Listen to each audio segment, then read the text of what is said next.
Users hate complexity.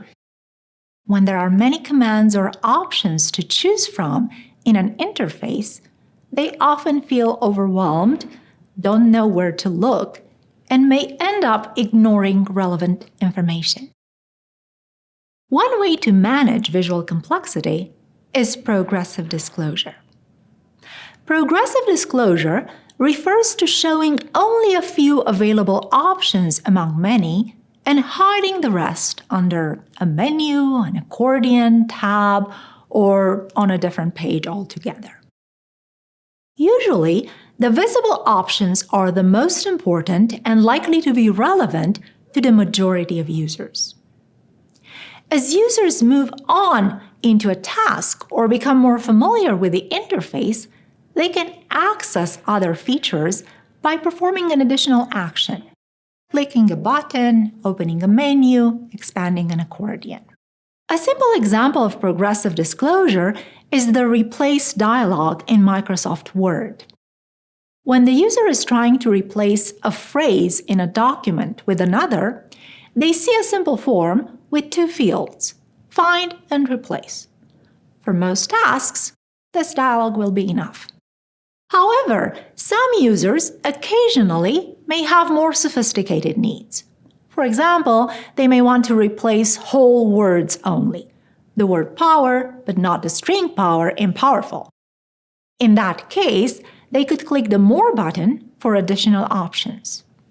If they had even more sophisticated needs, like replacing the font or the case of a string, they could click once more on the Format or Special buttons at the bottom of the expanded dialog.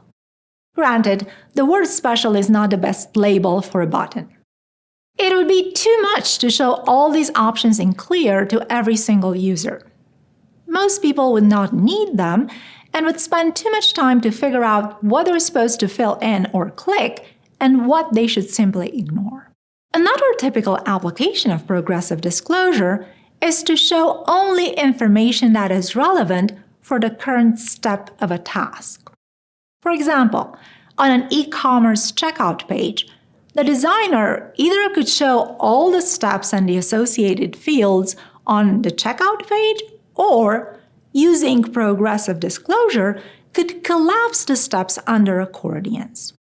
If the latter, the user could go through each step one at a time without being distracted by potentially irrelevant information. This approach focuses the user on the current step and is particularly helpful when the process is very complex and seeing all the details of all the different steps would be overwhelming. Using progressive disclosure in multi-step tasks has another important advantage that is put to good use in dynamic forms and wizards. If the flow has many branches that depend on user input, users will only have to see those which are relevant to their situation. For example, if you had to enter payment information and wanted to pay using Apple Pay, it would be unnecessary to see fields associated with credit cards. Progressive disclosure applies to content too, not just commands. Many product pages, like this one on Arc'teryx.com, contain only general product information. Detailed specifications often can be accessed only by expanding an accordion, in this case, or, in other cases, visiting a secondary page. Most users who are browsing are unlikely to need all the detailed information, such as the layering rating of the jacket, from the very beginning. For them, seeing all that up front could be overwhelming. In sum, progressive disclosure is an important tool in the arsenal of a UI designer.